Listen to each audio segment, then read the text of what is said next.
जैसे जैसे वक्त बीत रहा है, चंद्रयान 3 के लंबी नींद से जागने की आस अब टूटती नजर आ रही है। चांद पर फिर से अंधेरा छाने वाला है।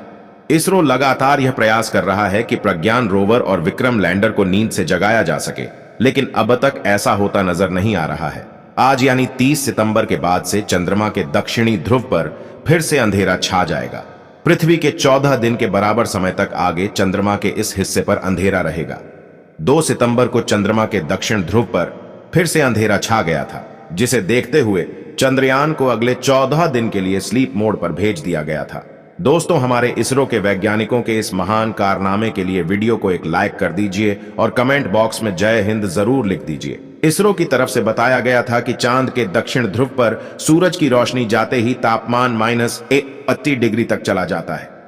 ऐसे में इतनी कड़ाके की ठंड में लैंडर और रोवर के खराब होने की उम्मीद है। हालांकि इसरो ने अपना मून मिशन केवल 14 दिन में खत्म करने के लिहाज से ही डिजाइन किया था। इस बात की उम्मीद जताई गई थी कि चंद्रयान 3 वहां 14 दिन अंधेरा छाए रहने के दौरान कड़ाके की सर्दी झेल सकता है। चांद पर दोबारा रोशनी लौटने के बाद से ही इसरो लैंडर और रोवर को फिर से जगाने का प्रयास कर रहा है, लेकिन वो अब तक इसमें विफल रहा है। 30 सितंबर को चांद के इस हिस्से पर फिर अंधेरा छा जाएगा। यही वजह है कि अब चंद्रयान 3 के जागने की उम्मीदें धुंधली पड़ती नजर आ रही हैं। अगर आज चंद्रयान गहरी नींद से नहीं जागा तो इसरो को फिर से कोशिश करने के लिए 14 दिन लंबा इंतजार करना होगा। इसरो चांद पर फिर से रोशनी लौटने के बाद विक्रम लैंडर और प्रज्ञान रोवर को जगाने का प्रयास कर सकता है। चंद्रयान 3 के बाद अब भारत के पहले सूर्य मिशन से भी आई खुशखबरी।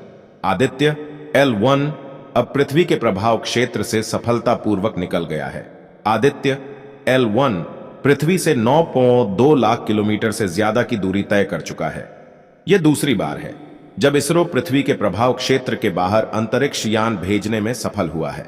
इससे पहले इसरो ने 5 नवंबर 2013 को मार्स ऑर्बिटर मिशन भेजा था। चांद पर रात के दौरान काफी तेज ठंड और घनघोर अंधेरा हो जाता है।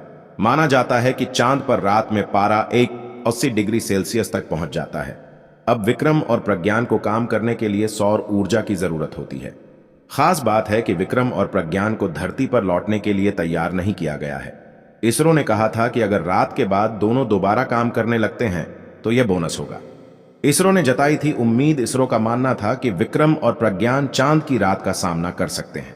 एक मीडिया रिपोर्ट के अनुसार स्पेस एजेंसी के एक अधिकारी ने कहा था, अगर यह चांद पर एक रात गुजारने में सफल हो जाता है तो यह आगे की कई रातों का सामना कर सकता है।